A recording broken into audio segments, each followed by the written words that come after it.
এক ভাই কমেন্ট করছে, তোদের ভাষায় আমরা নাস্তিক। আর আমার প্রশ্ন হলো, তোদের আল্লাহ যদি সবকিছু সৃষ্টি করে থাকে, তাহলে তোদের আল্লাহকে কে সৃষ্টি করেছে? দেখেন ভাই, আমি ছোট মানুষ, আমি হয়তো কোনো বড় মুফতির মতো আপনাকে ফতোয়া দিতে পারবো না, কিন্তু আপনার উত্তর সেটা আমি অবশ্যই দিব একটা ইসলামিক ঘটনার মাধ্যমে। হয়তো আমি বড় কোনো হুজুর না, তবে আমি মুসলিম, আর মুসলিম হিসেবে যদি সামান্য প্রশ্নের উত্তর না দিতে পারি, তাহলে আর কি হলো। একবার ইরাকের সব নাস্তিকরা একত্রিত হয়ে ওইখানে সব আলেমদেরকে বলল, তোমরা যদি আমাদের 4টি প্রশ্নের উত্তর দিতে পারো, তাহলে আমরা সবাই ইসলাম ধর্ম গ্রহণ করে নিব। নাস্তিকদের প্রথম প্রশ্ন ছিল, আল্লাহ এখন কি করছেন? নাস্তিকদের দ্বিতীয় প্রশ্ন ছিল, আল্লাহ একাই পুরো পৃথিবীটাকে কিভাবে পরিচালনা করেন, কিভাবে দেখেন?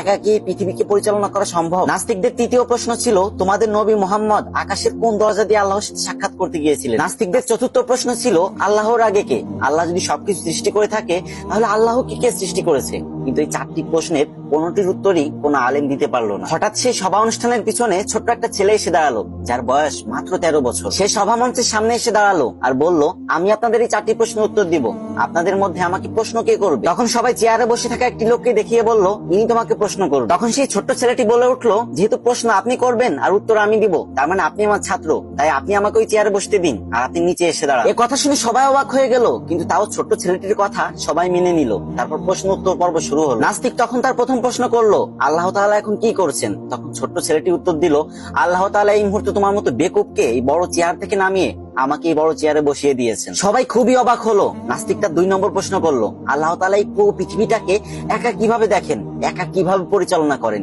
একা হয়ে এটা কিভাবে সম্ভব? তখন ছেলেটি সবাইকে একটা 4 কোণাওয়ালা ঘরে নিয়ে গেল আর সেখানে একটা মোমবাতি জ্বালিয়ে দিল আর বলল, বলতো এই মোমবাতি কোন দিকে তাকিয়ে আছে? তখন নাস্তিকরা সবাই বলে উঠলো, এটা কখনোই বলা সম্ভব না, কারণ এই মোমবাতির আলো পুরো ঘরে ছড়িয়ে আছে। তখন ছেলেটি বলে উঠলো, আল্লাহ তাআলা ঠিক এভাবেই তার নূর আর রহমত দিয়ে পুরো পৃথিবীটাকে ঘিরে রেখেছে, এভাবেই সে পুরো দুনিয়াটাকে পরিচালনা করে। সবাই হতভম্ব হয়ে গেল। নাস্তিকদের 3 নম্বর প্রশ্ন ছিল, তোমাদের নবী মুহাম্মদ আকাশের কোন দরজা দিয়ে আল্লাহর সাথে সাক্ষাৎ করতে গিয়েছিলেন? তখন সেই ছেলেটি হাতে একটা ডিম নিয়ে বলল, এই ডিম থেকে 22-23 দিন পরে বাচ্চা ফুটে বের হবে, এবার তোমরা বলো তো বাচ্চাটা ঠিক কোন দিক দিয়ে বের হবে? নাস্তিকরা বলল, ঠোঁট দিয়ে ডিম ফুটো করে বাচ্চা বের হবে। তখন ছেলেটি বলল, ঠিক কোন দিক দিয়ে বের হবে?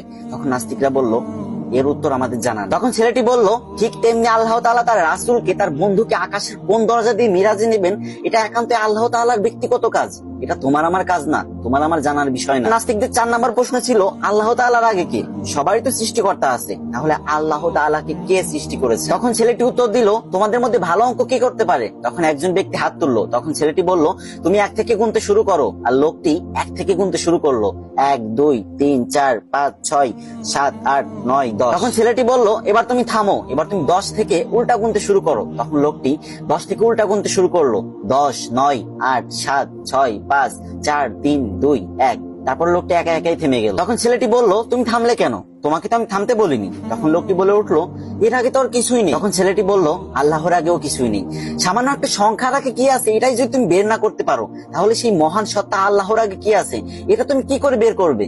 ওই জ্ঞান আল্লাহ তাআলা তোমার মাথায় দেয়নি। আর সেই 13 বছরের ছোট্ট ছেলেটা আর কেউ না, ইমাম আবু হানিফা রাহমাতুল্লাহি আলাইহি। আর যে ভাই কমেন্ট করছেন, আশা করি আপনি আপনার উত্তর পেয়েছেন। আল্লাহ তাআলা আমাদেরকে এইসব উদ্ভট চিন্তা থেকে দূরে রেখে তার প্রতি সঠিক ঈমান আনার তৌফিক দান করুন। আর যে ভাইটা কমেন্ট করছে, আল্লাহ তাআলা তাকেও হিদায়াত দান করুক, আল্লাহকে চিনার তৌফিক দান করুক।